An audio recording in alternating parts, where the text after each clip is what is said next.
So last fall, early fall, after we pulled our breed bulls off our heifers, we pulled them off somewhere around July 1st, July 10th, somewhere in there. But anyway, about that time, we'd already kind of been in a little bit of a drought. We kind of knew that hay was going to be an issue to find. So one thing that we've been doing in our breeding program is keeping a lot of our heifers. Like last year, we bucked them heifers twice. We liked what we saw. And so we quit bucking them. We put them back into our breeding program. That was the plan. So anyway, we believe that the next generation is supposed to be better. If you're breeding younger females and a better bull each year, to us, it makes sense to cull cows and keep our heifers, keep our cow herd young, as well as keeping them heifers that buck and have a pedigree that we like.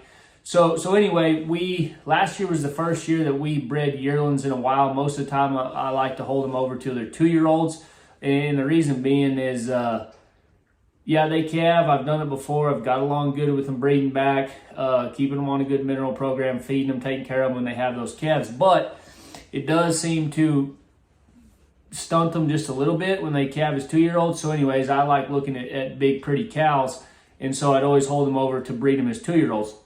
And in this scenario that I'm going to go through, there was 4 2-year-olds that I bred for the first time, along with our yearlings. And a matter of fact, I had a bull that I was so excited about breeding to. I just couldn't wait. I had to breed those yearlings with those 2-year-olds. And so anyway, Russell Coit was that bull. He's a Showtime son. He's a 3-year-old now. We're partners with a group of people from Australia, the Aussie Battlers.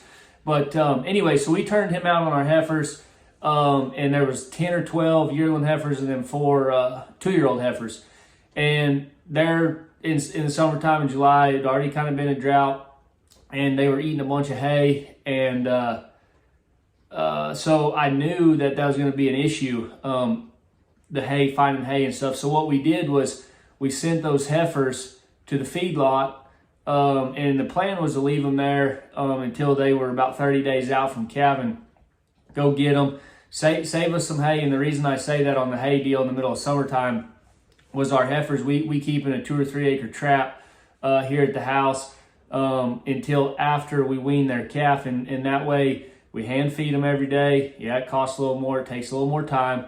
But they get used to a person. They're easy to handle. You can catch them. By the time you turn them out at the cow place, you catch them. They understand the feed truck. Their feed broke. They'll follow you anywhere. And with these bucking cows, it's just easier that way, and we get along doing that. So that's why I say they were eating a bunch of hay, because they were in that 2 or 3 acre trap. We got to feed them every day. But anyway, so we sent them to the feedlot and at Qualpaw Cattle Company, and they did outstanding. To be honest with you, it's probably after going and getting them, they're getting close to start calving again.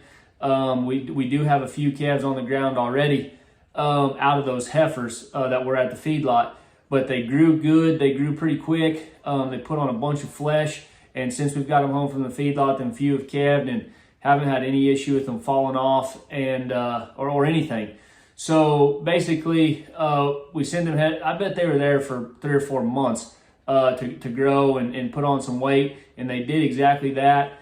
And we got those heifers back. And we had a lease place a couple years ago right here next to the house. I mean, it's walking distance from our place. And long story short, we lost it, and then we got it back just recently, that same place. And so we were super excited to go and get those heifers, get them turned out on that lease place before they were starting to calve there at the feedlot. So anyway, we went and got those heifers, and it's kind of weird. Like it's right off of Blacktop Road, and it was a little bit wet. All that snow and ice we just had was kind of melting off.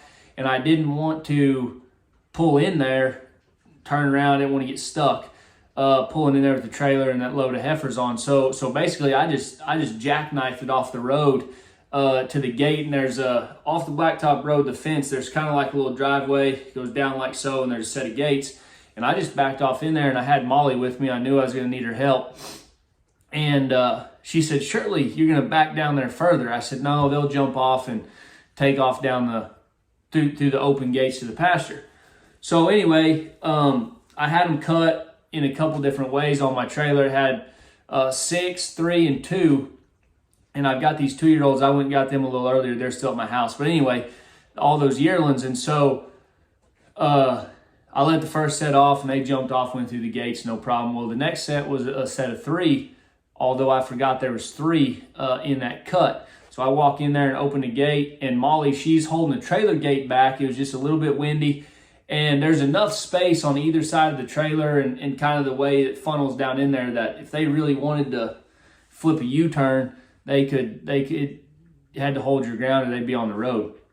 So anyway, I let them 2 off, or I let the next cut off, which was 3, and they 2 of them went simultaneously, jumped off together, and there wasn't anything for a couple seconds. And I thought, well, shoot, I guess there was just 2. So as soon as I step around the corner, there she was. The third one was fixing to jump off the trailer, and I spooked her, and she jumped off at an angle towards the trailer gate.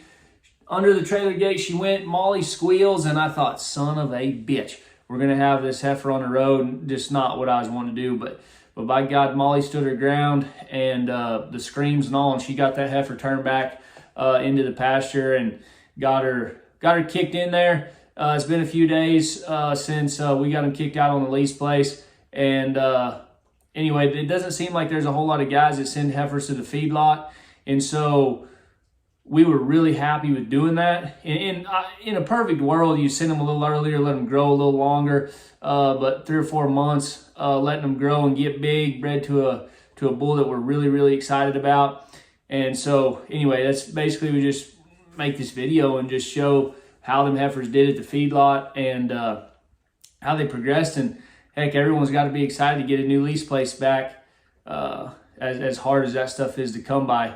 So it's just exciting for us around here. Little steps along the way. The next generation of our breeding program kicked out right down the road from the house.